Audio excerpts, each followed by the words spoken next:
जय श्री कृष्णा। राधे राधे। आज आप लोग सुनेंगे धन्ना सेठ की एक सच्ची कहानी।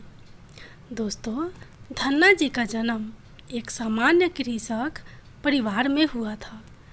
इनके पिता मुख्य रूप से कृषि और गौ पालन किया करते थे।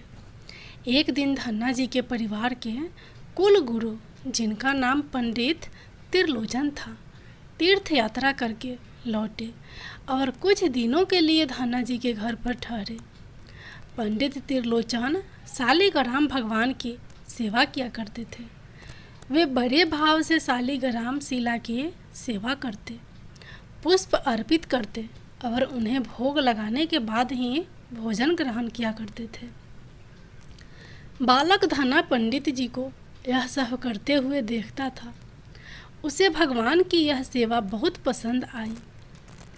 कुछ दिन बाद जब पंडित जी जाने लगे, तब बालक धन्ना पंडित जी के शालिग्राम भगवान के लिए जिद करने लगा। मुझे ठाकुर जी चाहिए, मुझे ठाकुर जी चाहिए। परंतु पंडित जी अपने ठाकुर जी छोटे से बालक को कैसे दे सकते थे। धन्ना जी को उनके माता पिता ने बहुत समझाया, परंतु धन्ना जी नहीं माने। अंत में लोगों ने पंडित जी से कहा, अरे यह तो बालक है, इसे शालिग्राम जैसा कुछ और देकर बहका दो। अगले दिन पंडित जी नदी में स्नान करने गए। वहाँ से वे एक गोल मटोल थोड़ा बड़ा सा काले रंग का एक पत्थर ले आए। तब वे धन्ना जी के पास आकर बोले, मैं तुम्हें अपने ठाकुर जी दे दूँगा, लेकिन मेरे पास 2 ठाकुर जी हैं, बड़े ठाकुर जी और छोटे ठाकुर जी। तुम्हें कौन से ठाकुर जी चाहिए? धन्ना जी ने झट से जवाब दिया, मुझे तो बड़े ठाकुर जी चाहिए। पंडित जी भी यही चाहते थे। पंडित जी ने धन्ना जी को वह बड़ा काला पत्थर बड़े ठाकुर जी बताकर दे दिया। ठाकुर जी को पाकर धन्ना जी बहुत प्रसन्न हो गए। वे बड़े भाव से उनकी सेवा करने लगे। धन्ना जी गाय चराने खेतों में जाते तो ठाकुर जी को अपने साथ ले जाते। धन्ना जी की माँ ने उनको बाजरे की रोटी, साग, अचार और गुड़ खाने को दिया। अब धन्ना जी ने निश्चय किया कि वे भी पंडित जी की तरह ठाकुर जी को भोग लगाने के बाद ही भोजन ग्रहण करेंगे। धन्ना जी ने खेत में बहुत प्रेम से ठाकुर जी को पुकार कर भोग लगाया, परंतु ठाकुर जी भोग लगाने नहीं आए। धन्ना जी ने निश्चय किया, जब तक ठाकुर जी स्वयं प्रकट होकर भोग नहीं लगाते, वे भी भोजन ग्रहण नहीं करेंगे।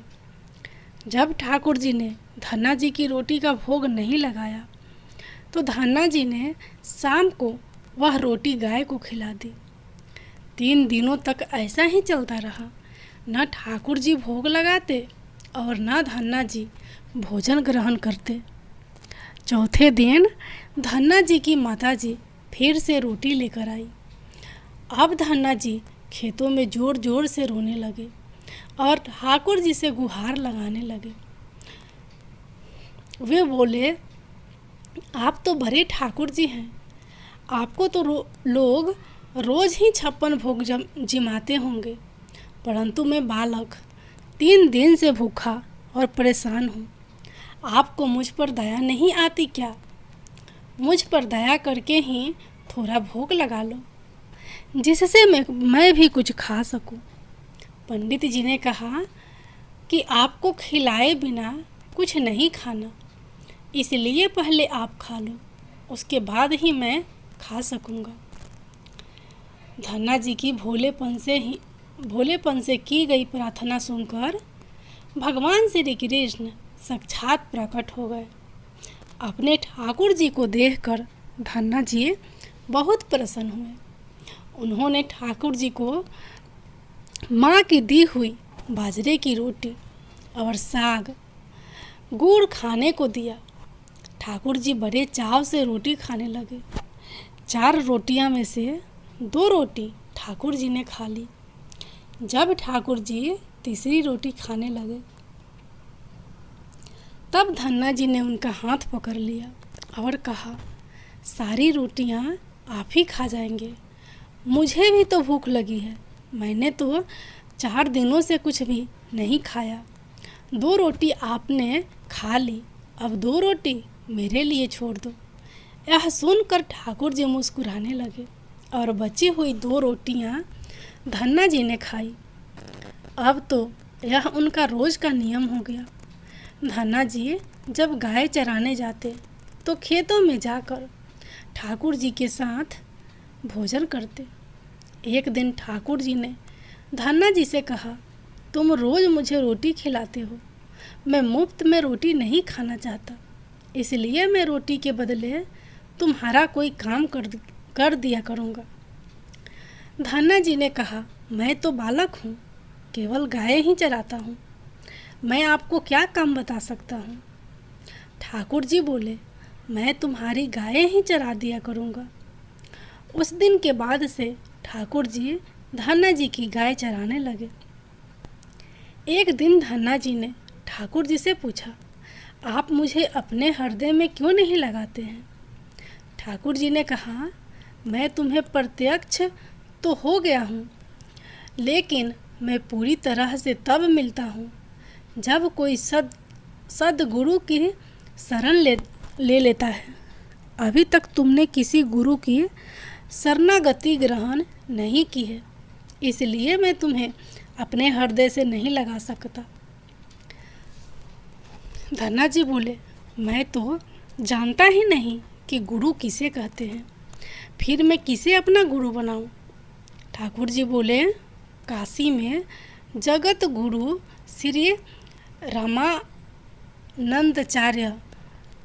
मेरे ही स्वरूप में विराजमान है, तुम जाकर उनकी शरणागति का ग्रहण करो। ठाकुर जी के कहे अनुसार धन्ना जी ने काशी जाकर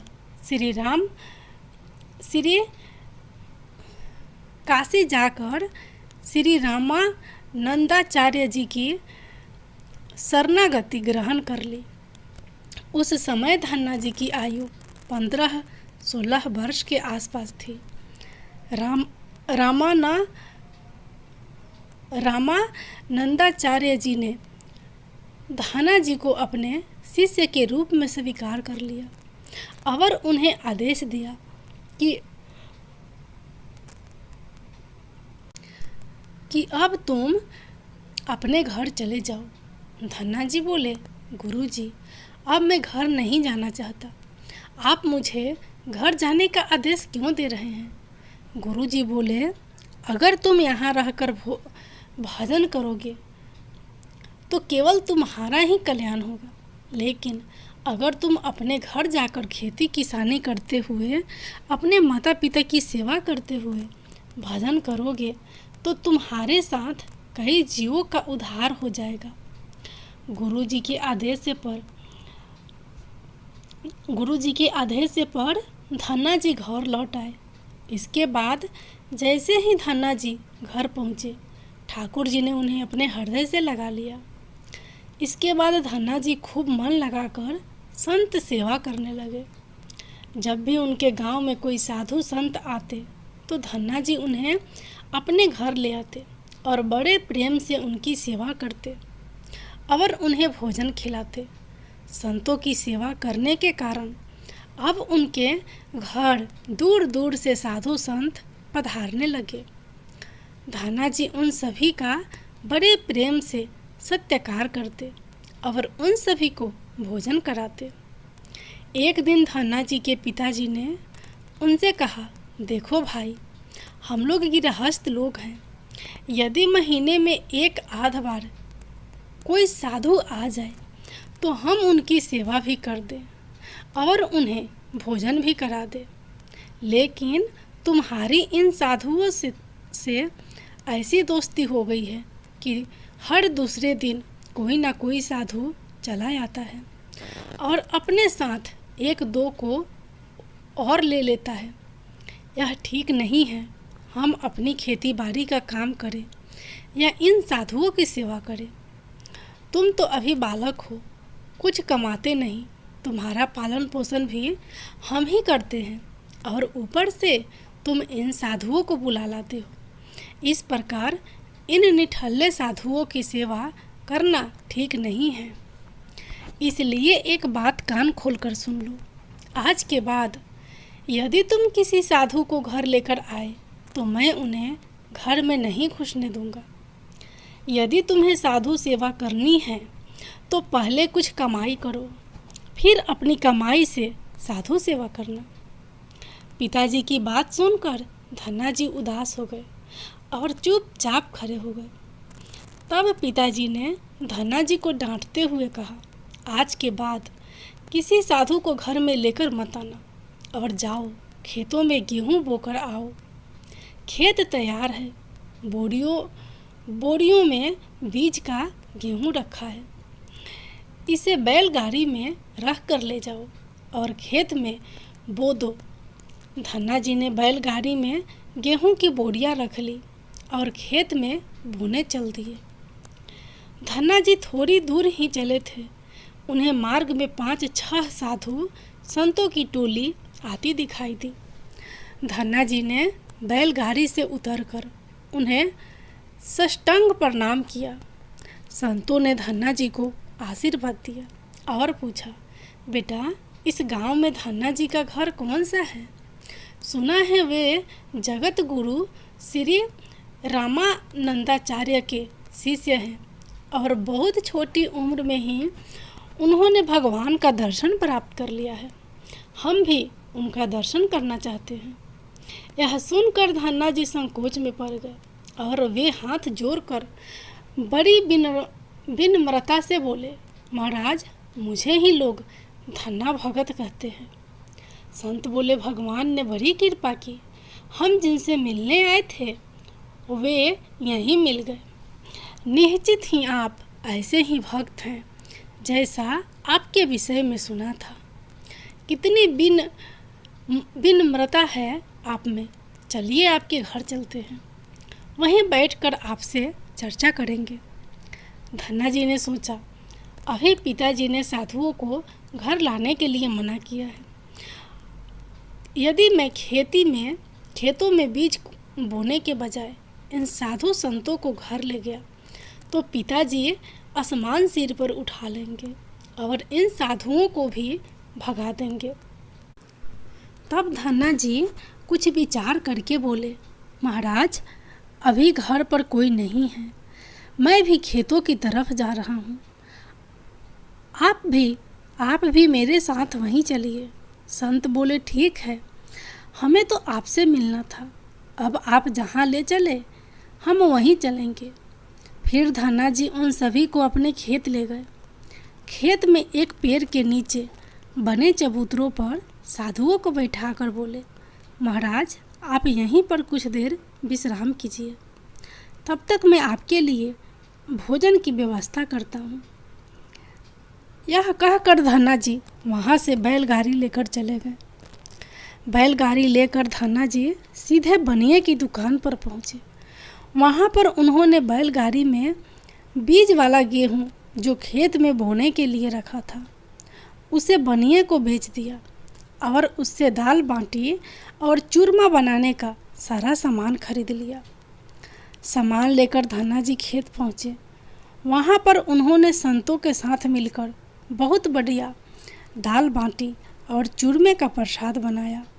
भगवान को प्रसाद का भोग लगाने के बाद बड़े प्रेम से उन्होंने सभी संतों को भोजन करवाया। इसी बीच भगवत चर्चा भी होती रही।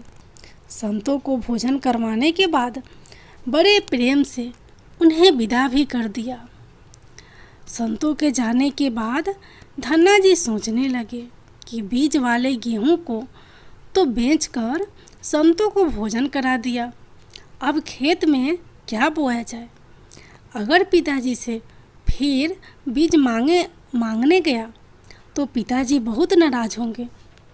यह सोचकर धन्ना जी ने बोरियों में रेत भर ली और आसपास के लोगों को दिखाने के लिए उस रेत को ही खेतों में बोने लगे। धन्ना जी ने राम राम का नाम लेते हुए शाम तक बोरियों की सारी रेत खेत में छिड़क दी। आसपास के खेत वाले देख रहे थे कि धन्ना जी खेतों में गेहूं बो रहे हैं, परंतु वे तो खेतों में रेत बो रहे थे। खेत बोने के बाद धन्ना जी बड़े प्रसन्न मन से घर की ओर चल दिए। वे सोचने लगे, खेतों में तो कुछ उगना नहीं है, तो देखभाल भी नहीं करनी पड़ेगी। घर पर पिताजी ने पूछा, खेत बो आए? धन्ना जी बोले, जी पिताजी, बो आया। कुछ दिन बाद धन्ना जी के पिताजी और गांव के कुछ बड़े बूढ़े लोग धन्ना जी के पास आए और बोले, तुमने कैसा खेत बोया है? ऐसी फसल तो हमने अपने जीवन में आज तक नहीं देखी। ऐसा लगता है जैसे गेहूं का एक एक दाना नाप नाप कर एक समान दूरी पर बोया गया है और सारे ही दाने उग आए हैं। इतनी सुंदर फसल तो हमने आज तक नहीं देखी। ये सब तुमने कैसे किया? धन्ना जी सोचने लगे, ये सब उनको ताने मार रहे हैं। खेत में कुछ उगा ही नहीं होगा, इसलिए ऐसी बातें बोल रहे हैं। तब धन्ना जी ने स्वयं खेत पर जाकर देखा। वहां जाकर वे आश्चर्यचकित रह गए।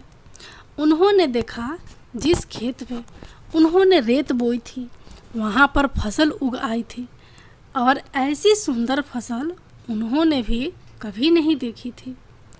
फसल को देखकर धन्ना जी को भगवान की कृपा का एहसास हुआ और उनकी आंखों से आंसू निकल आए। धन्ना जी जोर जोर से रोने लगे। जब धन्ना जी के पिताजी और अन्य गांव आलों ने रोने का कारण पूछा, तब धन्ना जी ने रोते हुए सारी घटना कह सुनाई। धन्ना जी बोले, पिताजी, जिस दिन आपने संतों को घर लाने के लिए मना किया था और खेत में बोने के लिए गेहूं दिया था, उसी दिन खेतों की तरफ जाते समय मार्ग में मुझे कुछ संत मिल गए। मैंने उन संतों को अपने खेत पर ठहराया और बीज वाला गेहूं बनिए को बेचकर संतों को भोजन करवा दिया। इसके बाद मैंने खेतों में रेत बो दी। रेत बोने के बाद यह फसल कैसे उग आई मुझे नहीं मालूम। धन्ना जी की बात सुनकर उनके पिताजी के भी आंसू निकल आए। वे बोले, मेरा धन्य भाग जो मेरे घर में ऐसे पुत्र ने जन्म लिया। आज के बाद हम तुम्हें रोकेंगे नहीं। खूब साधु बुलाओ, खूब संत सेवा करो। हम तुम्हें अब कभी मना नहीं करेंगे। आज से मैं भी भगवान की भक्ति किया करूँगा और तुम्हारा साथ संतों की सेवा किया करूँगा। तुम्हारे साथ संतों की सेवा किया करूँगा। इसके बाद धन्ना जी और उनके परिवार वाले खूब संत सेवा करने लगे। कुछ समय बाद धन्ना जी की उगाई हुई फसल को काटने का समय आ गया। उस फसल से उतने ही आकार की खेती से 50 गुना ज़्यादा गेहूं निकला। यह गेहूं इतना ज़्यादा था कि उसे रखने तक की जगह नहीं बची थी। गांव के सभी लोग धन्ना जी की फसल देखकर आश्चर्य करने लगे। अब धन्ना जी और उनका परिवार अपनी क्षमता के अनुसार खूब संत सेवा और भगवान की भक्ति करने लगे। उनके घर में हमेशा साधु संतों का तांता लगा रहता। साधु संतों की बड़ी बड़ी जमातें आती जाती। धन्ना जी सभी को बड़े प्रेम से सत्कार करते। अब धन्ना जी जब भी खेतों में फसल बोते, हर बार ऐसे ही फसल होने लगी। अब धन्ना जी अपने गांव के बड़े किसान बन गए।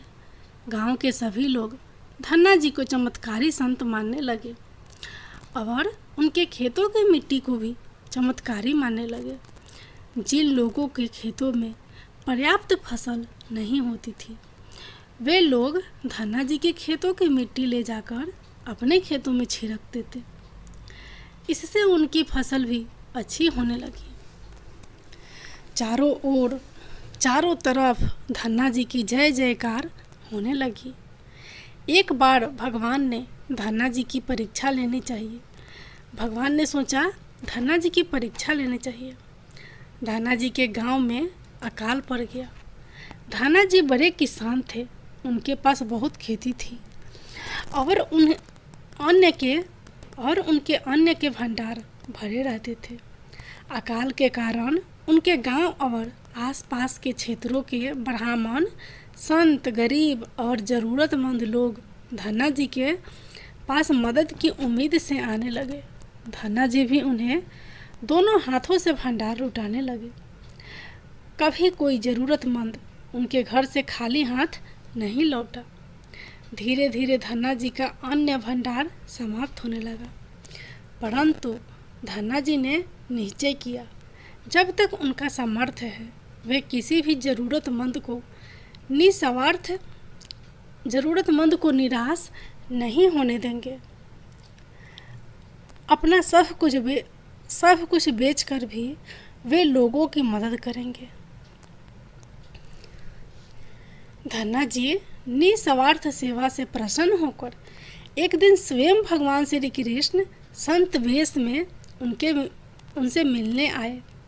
संत रूपी भगवान श्री कृष्ण ने उन्हें तुम्बा जिससे कमंडल बनाया जाता है वे बीज दिए और कहा, धन्ना जी इन बीजों को अपने खेतों में बो दो और जब इनकी फसल पक आए तो उससे जो भी प्राप्त हो उसे लोगों की सेवा में खर्च करना। धन्ना जी ने ऐसा ही किया। संत की आज्ञा मानकर उन्होंने तुम्बा के बीज खेतों में बो दिए। गांव के लोग कहने लगे, लगता है धन्ना जी पागल हो गए हैं, ऐसे भीषण अकाल में फसल बो रहे हैं और वो भी तुम्बा की। इस कदुए तुम्बा को पशु भी नहीं खाते, तब यह केवल कमंडल बनाने में काम आता है। यदि ऐसी फसल उग भी गई तो उनका क्या फायदा। परंतु धन्ना जी ने संत के कहे अनुसार अपने खेतों में तुम्बा के बीज बो दिए। कुछ दिन बाद तुम्बा की फसल उगाई। सभी लोग आश्चर्य करने लगे कि ऐसे भीषण अकाल में बिना पानी के कोई फसल कैसे उग सकती है। कुछ ही दिनों में धन्ना जी का खेत हरा भरा हो गया। इसी बीच धन्ना जी ज़रूरतमंदों की सेवा करते रहे। धन्ना जी ने अपना सारा अन्न भंडार सेवा में लुटा दिया। उनके घर में जो फसलें के बीज रखे थे वे भी उन्होंने संतों के भोजन के लिए दान कर दिए। अब उनके पास अपने परिवार के गुजारे लायक भी अन्न नहीं बचा था। गांव के लोग कहने लगे, बड़ा मूर्ख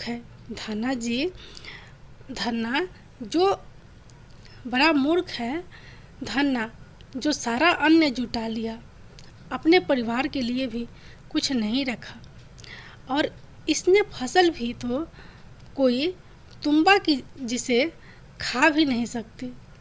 धन्ना जी को लोगों की बातें से कोई फर्क नहीं पड़ता। भगवान का नाम लेते रहते थे और लोगों की मदद करते रहते थे। एक दिन ऐसा आया जब धन्ना जी के खेतों में लगी फसल पक गई। उनके खेतों में तुम्बा के बड़े बड़े फल दिखाई दे रहे थे। धन्ना जी ने सोचा, अब दान करने के लिए तो कुछ है नहीं, अब इन तुम्बा से कमंडल बनाकर संतों को दिया करेंगे। धन्ना जी खेतों में लगे सभी तुम्बा के फल तोड़कर घर ले आए। घर आकर जैसे ही उन्होंने एक तुम्बा को कमंडल बनाने के लिए काटा, उन्होंने देखा यह तुम्बे हीरे मोती, जवाहरात और कीमती रत्नों से भरा हुआ था। तुम्बा को कीमती रत्नों से भरा देखकर धन्ना जी आश्चर्यचकित रह गए। उनके पास तो तुम्बा की पूरी फसल थी। उन्होंने देखा सभी तुम्बा के फलों में ऐसे ही कीमती रत्न भरे हुए थे।